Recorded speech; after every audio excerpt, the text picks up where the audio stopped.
നവോത്ഥാന കേരളത്തെ അടയാളപ്പെടുത്തിയ പ്രധാന ഇടങ്ങളിൽ ഒന്നാണ് കോട്ടയം നാഗമ്പടം മഹാദേവ ക്ഷേത്രം. ഈ ക്ഷേത്ര പരിസരത്ത് വെച്ചാണ് ശ്രീനാരായണ ഗുരു ശിവഗിരി തീർത്ഥാടനത്തിന് അനുമതി നൽകിയത്. സംസ്ഥാന സർക്കാരിന്റെ ഇടപെടലിൽ ഇനി മുതൽ അന്തർദേശീയ തീർത്ഥാടന കേന്ദ്രമായി അറിയപ്പെടും. ഞാൻ നിൽക്കുന്ന ഈ തേന്മാവിൻ ചുവട്ടിലിരുന്നാണ് 1928 ജനുവരി മാസം 16 തീയതി ശിവഗിരി തീർത്ഥാടനത്തിന് ശ്രീനാരായണ ഗുരു അനുമതി നൽകിയത്. വല്ലഭശ്ശേരി ഗോവിന്ദൻ വൈദ്യർ, TK കിട്ടൻ റൈറ്റർ എന്നിവരുടെ അഭ്യർത്ഥന പ്രകാരമാണ് ശിവഗിരി തീർത്ഥാടനത്തിന് ശ്രീനാരായണ ഗുരു അനുമതി നൽകിയത്. അങ്ങനെയാണ് എല്ലാ വർഷവും ഡിസംബർ 30 മുതൽ ജനുവരി 1 വരെ നടത്തുന്ന ആത്മീയ സാമൂഹിക തീർത്ഥാടനമായി ശിവഗിരി തീർത്ഥാടനം മാറിയത്.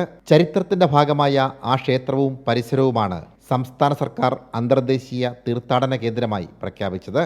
ഇതിനായി 2 കോടി രൂപയും സർക്കാർ അനുവദിച്ചിട്ടുണ്ടെന്ന് മന്ത്രി VN വാസവൻ പറഞ്ഞു. അതൊരു ആഗോള പ്രശസ്തമായ തീർത്ഥാടന കേന്ദ്രമായി മാറണം എന്ന ആശയം പൊതുവിൽ പലരും ഉന്നയിച്ചു. ഇപ്പോഴത്തെ SNDPയുടെ ഭാരവാഹികൾ ഒരു തീർത്ഥാടന കേന്ദ്രമാക്കണമെന്ന ആശയം ഞാനുമായി കൈമാറിയിരുന്നു. ഞങ്ങളും അഭിപ്രായത്തോട് യോജിച്ചു. അങ്ങനെയാണ് ഇപ്പോൾ ആഗോള തീർത്ഥാടന കേന്ദ്രമാക്കി മഹാദേവ ക്ഷേത്രത്തിൽ പ്രഖ്യാപിക്കുകയും 2 കോടി രൂപ ബഡ്ജറ്റിൽ പ്രഖ്യാപിക്കുകയും ചെയ്തു.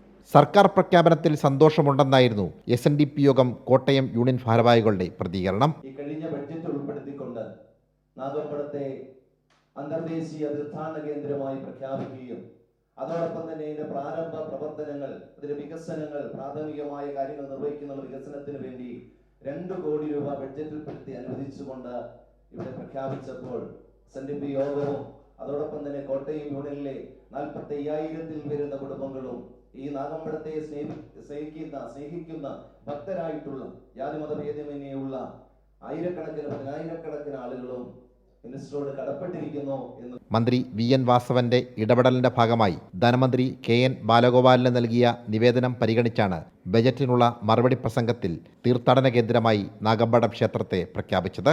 അന്തർദേശീയ തീർത്ഥാടന കേന്ദ്രമായി ഈ ക്ഷേത്രവും പരിസര പ്രദേശവും മാറുമ്പോൾ ഈ തേന്മാവിനും ചരിത്ര പ്രാധാന്യം ഏറെയാണ്. സാംജിത് ആർപ്പൂക്കരയ്ക്കൊപ്പം സനോജ് സുരേന്ദ്രൻ, കൈരളി ന്യൂസ്, കോട്ടയം.